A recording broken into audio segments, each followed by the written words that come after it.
Radhe Radhe everyone, आप देख रहे हैं सीरियल से आप आज, जहाँ पे मिलती है आपको आप ही के फेवरेट शो से जुड़ी हुई दिलचस्प खबरें। सबसे पहले तो चैनल को सब्सक्राइब कीजिए अगर अब तक नहीं किया है। दोस्तों, आज रात के एपिसोड की शुरुआत में दिखाया जाएगा कि साम सभा में आकर के सबसे माफ़ी मांगता है, जिसके पश्चात वो लक्ष्मणा को भ्रमण करवाने की आज्ञा लेकर के चला जाता है।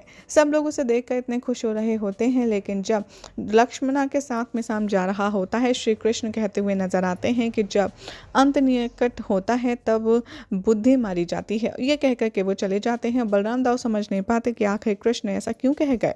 यहाँ पर राधा रानी गोलोक में अकेले बैठी होती हैं, कृष्ण को याद कर रही होती हैं।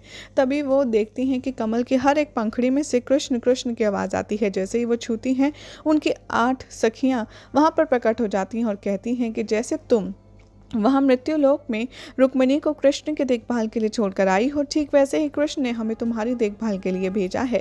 और सभी लोग आपस में गले मिलते हैं। यहाँ पर लक्ष्मणा और साम भ्रमण कर ही रहे होते हैं कि साम के मित्र आते हैं और उसे जरा के बारे में बताते हैं। साम ये सुनते ही आग बबूला हो जाता है और लक्ष्मणा से कहता है कि तुम वापस द्वारका लौट जाओ और मैं उससे अपना प्रतिशोध देकर के आता हूँ। लक्ष्मणा साम को सौगंध याद दिलाती है तो साम उससे कहता है वो सिर्फ एक झूठी सौगंध थी और कुछ भी नहीं, इसलिए तुम जाओ।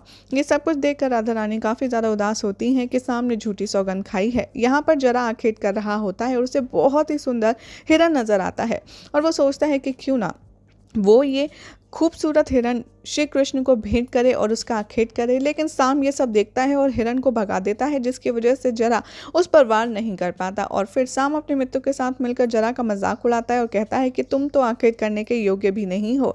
तभी साम की बातों से बहुत ज़्यादा क्रोध में आ जाता है जरा, और वो ये कन्फर्म कर लेता है कि अब वो किसी जानवर का नहीं बल्कि स्वयं साम का ही आखेट करेगा। इधर रुक्मिणी श्री कृष्ण के पास खड़े होकर के द्वारका को दूर से देख रही होती हैं। तभी वो कहती हैं कि साम ने झूठी सौगंध खाई है और इसकी वजह से आप जान रही हैं सब कुछ कितना बड़ा परिणाम होगा। क्या ये सब कुछ उस श्राप की वजह से है? तभी श्री कृष्ण कहते हैं कि हाँ, ये सब कुछ उसी की वजह से हो रहा है। रुक्मिणी कहती है कि आखिर गांधारी ने आपको ऐसा श्राप दिया ही क्यों?